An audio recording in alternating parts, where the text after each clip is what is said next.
This is Ilocos News Online. May nga mestor tinagsardengen aming isuro takay kayat nanti agbalin aman nalon. Daytoy ni Krisner Lagaso manipod iti pasukin Ilocos Norte. Kuna ni Krisner, 5 taon na ng sursuro iti private school, ngem nadlawan na nga saang iso ti fashion na, ken may kadwa, dakdakil kanong nga amang ti income na iti farming. Iti agdama kat agsasadlain nga trainer ti TESDA, manegmetlaing ti agriculture. Napadasak mat iti nang isuro iti private school sir iti 5 tawen nyem nadlawa ka hanga iso iti pagragsaka wenno hang ko ma-enjoy iti mangisuro iti classroom iso nga nag-farming nga ken adain manage kumat nya sang kabasit nga daga isot minulmula akon iti integrated crops composed of livestock, high value crops ken poultry. So ijayak nga madama nga farming itata sir. So iti pamilyaro sir talagang dadara yung manalon?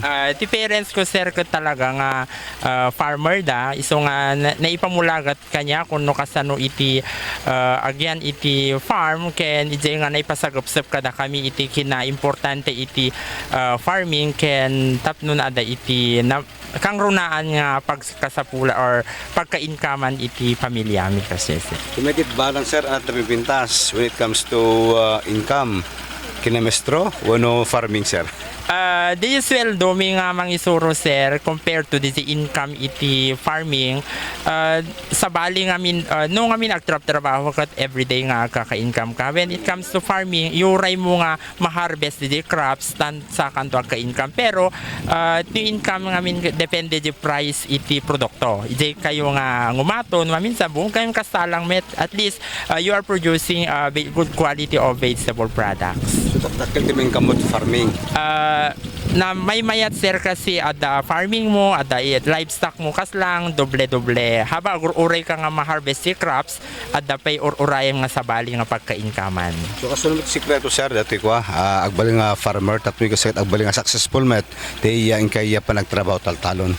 Number 1 sir ket DJ anus mo ken DJ pinangi kwam iti bagim nga i-enjoy mo job obraem. Uray no narigat, i-enjoy mo tap nun ti kasta, di output to ket napintas. So dati trabaho mo kas trainer TESDA kat ari na ket mestro kamet laeng. Yes sir. Ngayon at least DJ i-train me is related to agriculture, hands-on activities sa agriculture. Iso nga kaslang na-enjoy latta sir. So hanggang marigatan sir ang mga just iti bagbagim? Anos lang sir.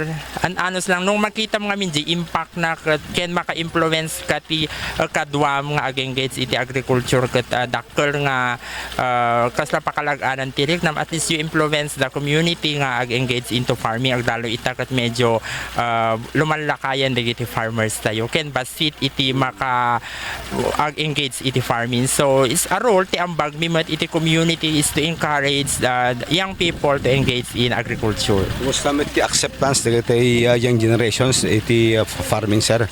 May basar kadto experience mo nga mapan mangsoro-soro? When it comes to acceptance sir, number 1 namin na problema dagiti ag-engage the farming ita is the capital. So my role is encourage and guten ida nga ag-engage ngem not only a verbal technical aspect. We provide materials like the seedlings tapnon mas lalo da nga marikna nga we care for them ken ayaten mi ida tapnon ag-engage sa iti farming. Support iti LGU sir kumusta met iti government?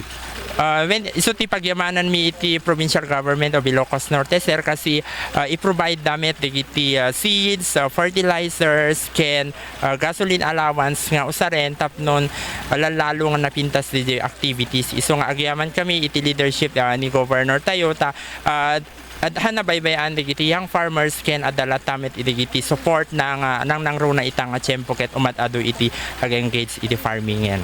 Dagiti mayat nga maka-adal sir kasunod iti proseso na sir? Dagiti mangayat nyo may training or may dumingag iti trainings or hands-on activities open da ka dagiti accredited learning site and farms tayo dito Ilocos Norte ado dagiti offer iti pre-training or services related to agriculture isumat iti role dagiti kakadwa tayo nga learning sites tapnon di kasta may i-transfer dagiti technologies nga adda kadakwada. Manumat kalawa sir dati farm to tang iman manage?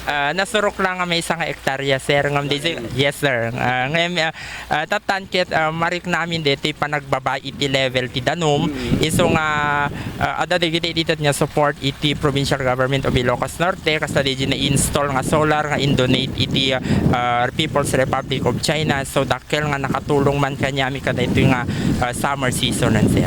Okay, ni Sir Krishner Lagaso, dato'y trainer ti Testa, may isang licensed professional teacher, ngem isa din ng timang isoro, kakait ng iti agbalin, nga manalon, tatikunanan, tumibintas kan iti masakbayan, no, both teaching and farming iti inaipakat iti karir na. Manipod iti pasukin para iti Ilocos News Online. Dennis Gabriel, Alipio.